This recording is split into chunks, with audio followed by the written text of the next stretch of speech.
Uh, the Hamm mission was pretty famous. It happened only one time. I'll back up a little bit.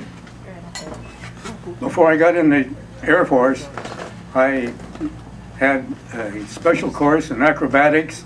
I'm 5'6", so I figured I'm going to be the hottest pilot in the Air Corps. And when I got into 43F. You know what F stands for? Some of the other people here were in 43F. It seems that Willow Run was making B-24s 1 an hour, 24 hours a day. Convair was doing the same, and they had to fill all the seats. So when I finished my flight training, before I knew it, I was plunked into a co-pilot seat over in Germany being shot at. I'm 5 feet 6 inches tall. The B-24 was the biggest airplane they had. That's the way things work out. But for my own survival, I decided that the more proficiency I had, the likelihood of my survival would be enhanced. Because with all the B-24s they were making, the average lifespan, I read not too long ago, was 36 days for a B-24. So you can see why they needed crews for fodder, so to speak. So I figured if I could increase my proficiency, my chances of survival would be enhanced. So I took every training course, I took every training flight, and by the time I had my 20th mission in as a co-pilot, I had not only qualified as a first pilot, but also as an instructor pilot. And our group had a policy that new crews coming in had to be certified. So as an instructor pilot, I went out with a new crew, and I checked them out. We flew formation. I saw the first pilot and the co-pilot fly formation. The gunners, we went to a gunnery range, and I saw that they could work their tours and their turrets and so forth. And we dropped a couple bombs, the bombardier did, and I checked the navigator's log and I signed them off. They had another policy that the first pilot had to take his first combat mission as a co-pilot with an experienced crew. So he went out on his first mission as a co-pilot and got shot down. So the group was stuck then with a new crew and no pilot, and I'm standing there like this. So after my 20th mission, I got the crew. And this is a long story from Hamm, but what the punchline is, my first mission with the new crew was the Hamm mission, which was a dirty bird. What happened on Hamm? Hamm was the railway terminus, one of the largest ones that Germany had. And we'd been bombing Cologne and other railway centers to where there was 10,000 boxcars. They found out with the morning photo reconnaissance that there was 10,000 boxcars bottled up there waiting for the tracks to be cleared so they could disperse. And we had been practicing night missions up to that point. They had lights all over the airplane. For example, there were 7 blue lights on the tail, there was the navigation lights on the wings, there was lights underneath so you could fly formation. They looked kind of like a Christmas tree. But we were able to do it, and so this was such a plumb message, they sent us out in the afternoon, knowing that we would come back in the dark. And the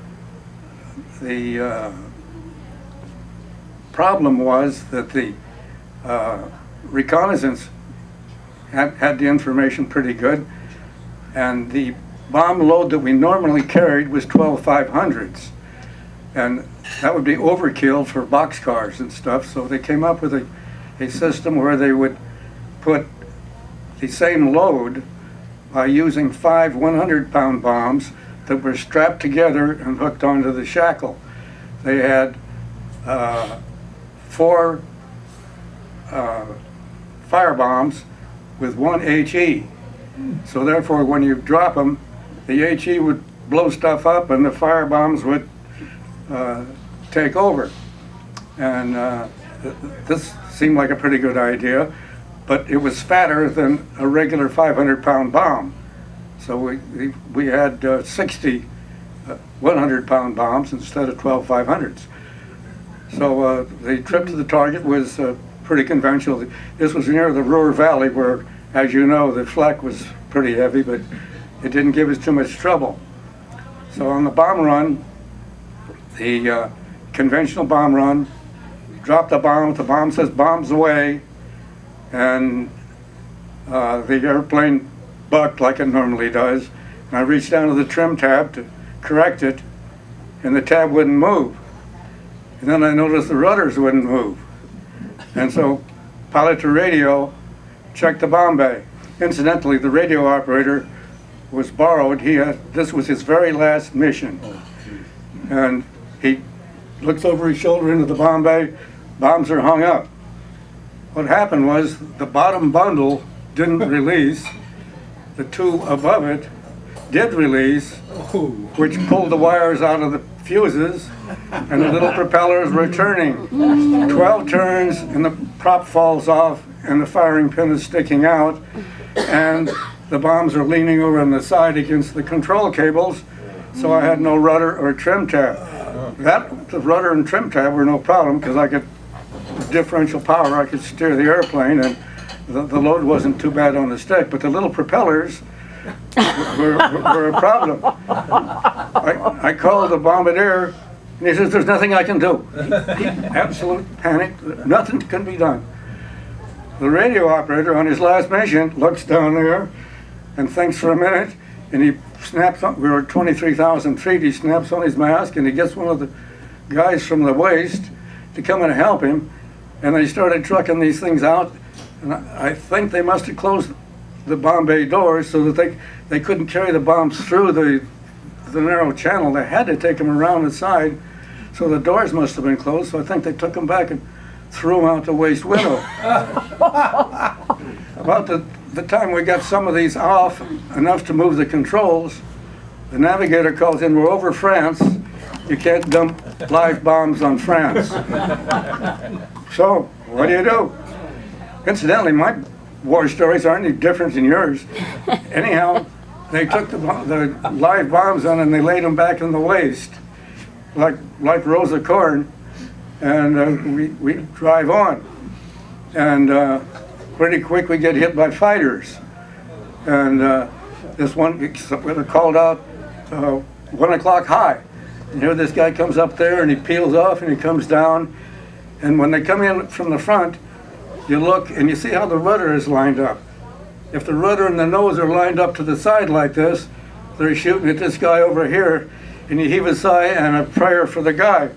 So the first guy comes in and you see him come in and his wing and his nose lights up, and I don't know who he hit, but I didn't see anything going on over there, but apparently his wingman came in next, and this time everything lined up. And that's a bad sign. And I'm leading an element, so I moved it over carefully. But he goes the same way. Why didn't you go the other way? There's more people over there. And he peels off, he comes in, and call him off, coming in, and he comes within gun range, not a sound. He's coming in, and I'm waiting for the wing to light up and us to disappear. Not my gun, my top turret, nose turret, not a sound. Fortunately, there was about 40 or 50 other guns that were shooting at this guy, and he never did fire a shot.